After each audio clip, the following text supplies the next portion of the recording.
Okay. Sinusundan ko nga yung sinabi mo, ano? Napansin ko, sinara. Akmamanis dyan. Tandaan nyo, ha? Sa panahon ngayon, nagmamanis dyan. Magharap rin tayo, makikita rin tayo. Ang utak ninyo ay pagka-satanas, ano?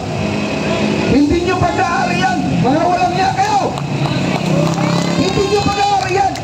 Pag-aari ng taong bayan yan. Pera ng taong bayan. Sino ba ang gago inutusan dyan? Mga tarantado kayo. Ha? Ang kita nyo guys. Matatapos rin na kayo mga anong tawag doon? Mutulan tuloy ako. Dito na nga lang sa Congress. Masarap pag-usapan ng Congress, ano? Hoy!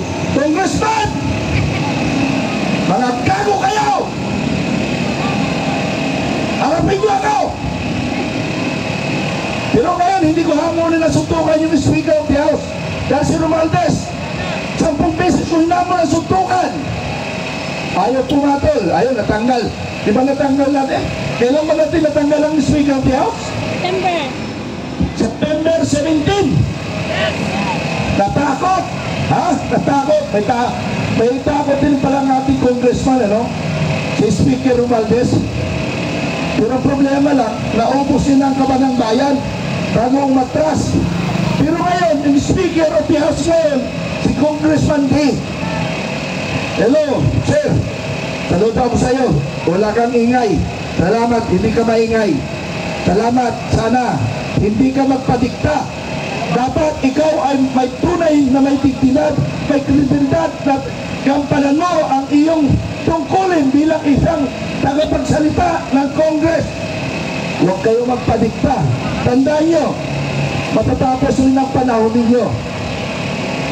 Magkita-kita tayo. Kaya nga sabi ko, sa Philippine National Police at saka sa Armed Forces of the Philippines, magre-retire din kayo. Ha?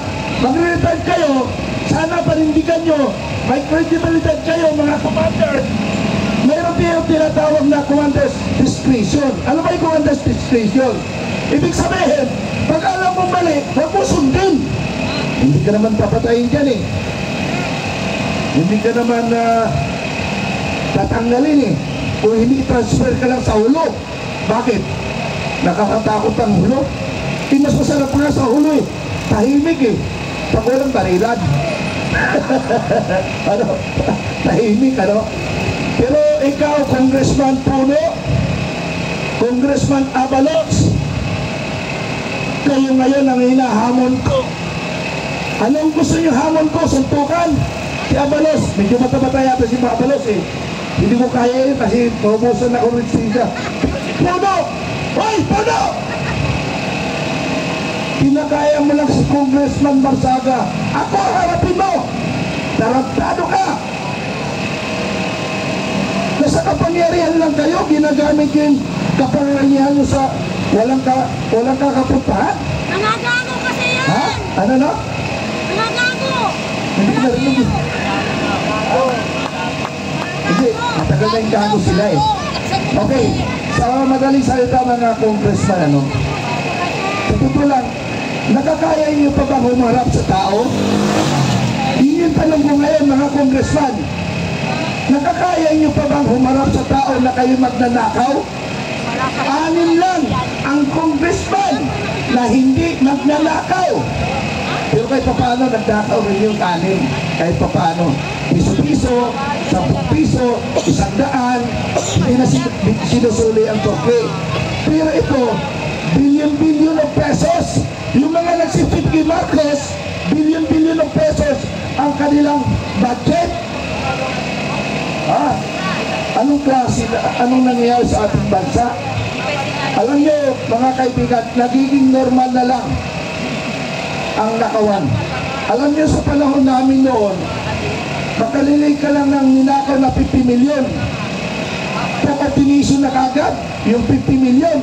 Ngayon, yung milyon na ninakaw, ay, boy, no pansin yan. Kahit bilyon ngayon, hindi na rin pinapansin ang nakaw eh. Dapat trilyon ang nakawin nyo. Ha? Para hindi kayo makulong. Tandaan nyo, mga magnanakaw, huwag kayo magnakaw ng milyon dahil makukulong kayo. Dapat ang nakawin nyo, bilyon-bilyon o pesos o trilyon, sigurado ako, hindi kayo makukulong. Tandaan nyo yan. Tingnan mo yung nahuli ng mga engineer, district engineer. Pinagyabang pa, marami na kaming nahuli. Sabi ng lukarit ng taga Malacanang. Alam niyo ba kung sinong lukarit sa Malacanang? Sinong lukarit sa Malacanang? Ha?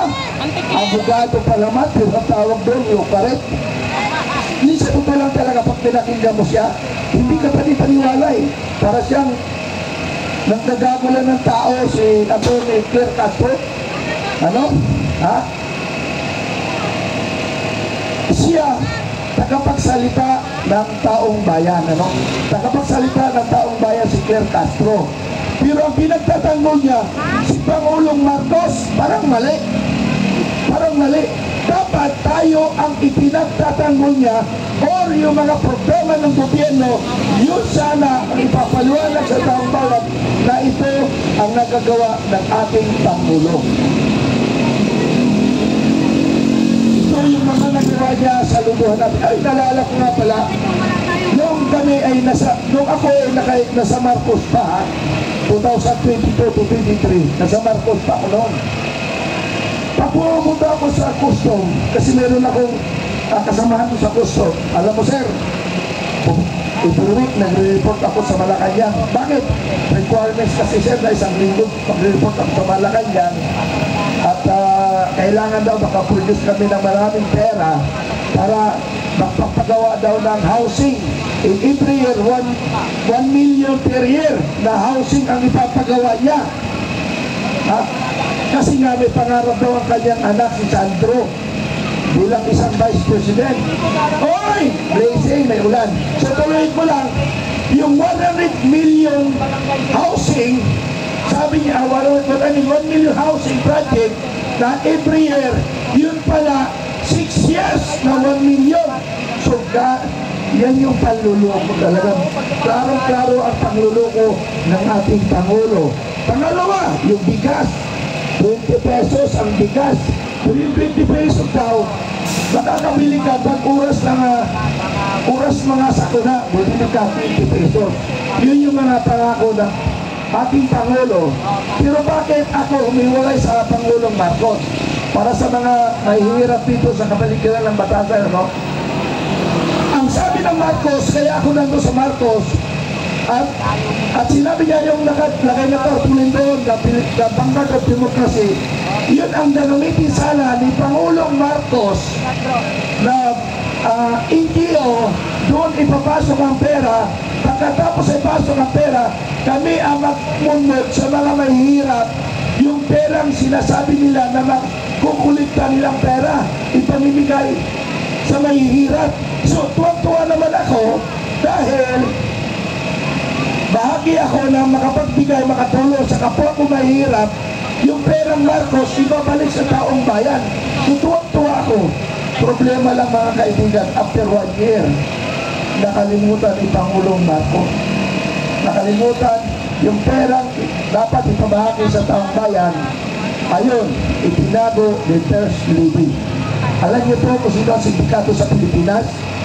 Si First Lady, si Lisa Araneta at ang kanyang buddy-buddy, si former Executive Secretary o Chua. Sila yung satanas talaga.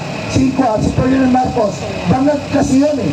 Pinapakukay muna bago, ganito, kailangan natin dyan, wala problema, pre, wala yan, okay, na-approve yan. I-approve, ubos ang kabang ng bayan. Maraming salamat na ubos ang kabang ng bayan. Okay, so antayin lang po natin yung pagkain. So para tayo makapagpahinga at kanina pa tayo na